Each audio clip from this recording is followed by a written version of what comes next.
Another thing that you see with the 12th house synastry is that sometimes it's not even so. Synastry is not something that we see only for relationships, but also for business partnerships and friendships, relatives, any two people coming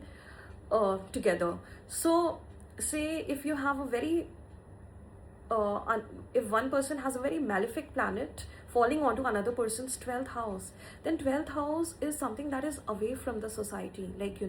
ashrams and hospitals and rehabilitation centers and jails and retreats, and something that is away from your conscious mind, that is your subconscious patterns, your dreams, your sleep, your imagination, your fantasies. So, if there is a malefic planet falling onto your 12th house of another person, then these relationships can often be very toxic in nature, because then there can be involvement of substance abuse and, very toxic, going into toxic circles, toxic environments, toxic parties, and just consuming a lot of,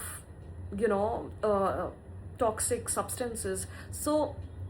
in such cases, whenever, especially if you are at an evolved age, or if you're seeing for your children, then make sure that you make like hard boundaries for them, even if they dislike it, or if you see a friend into such kind of a relationship. Because what happens is that, why do you take such things? So that you can, because you're not able to face reality, and you can actually avoid that reality. So this is called escapism. You're able to escape through these toxic substances. So